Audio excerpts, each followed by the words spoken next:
Oi. Boa noite, galera. Eu vou ensinar vocês a conectar o celular via Bluetooth ao som do caminhão 2644. Primeiramente vocês ligam ele aqui e não pode esquecer de deixar o Bluetooth ligado, né? Do celular.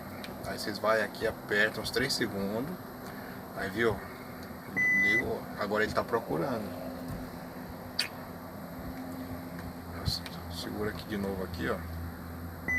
Aí, ó, uns 3 segundos ele vai procurar o celular em questão. Ele que tem que pôr o som para procurar. Ó, vou apertar de novo porque ele não. Aí.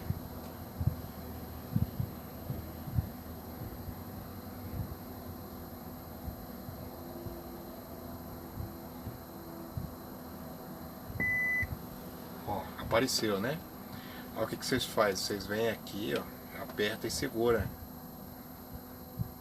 Aí vai pedir um código. Aí o código, vocês põem o código que vocês quiserem. Tipo, eu vou pôr 40. 1, 2, 3, 4. Aí pra vocês confirmar esse código, vocês vêm aqui em cima e apertam e segura.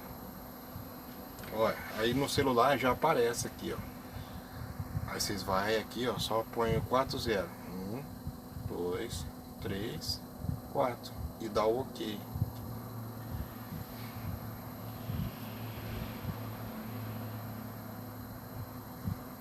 Pronto, o celular já está conectado com o Bluetooth do caminhão. Para tirar a dúvida aqui, pode abrir a música aqui. Pode ir. Um áudio lá do WhatsApp também. Ó, aí você vem aqui, permite aqui, né? Eu vou pôr um pouquinho um áudio aqui do... Opa. Cadê bicho? Tem música ali, ó. Aqui, tem música aqui? Aqui, ó. Pôr a música aqui só para comprovar que, ó lá, sua mensagem de WhatsApp aparece ali. Ixi Maria.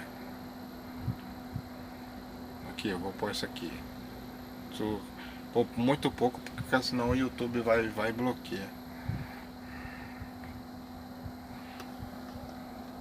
Boa tarde a todos, que Deus abençoe nossa semana, seja lá onde você estiver. E para você, caminhoneiro, tô te mandando esse simples recado, espero que guarde no coração. Olha a gata! Olha a gata! Pronto, a galera já viu conecta, eu vou pôr aqui no...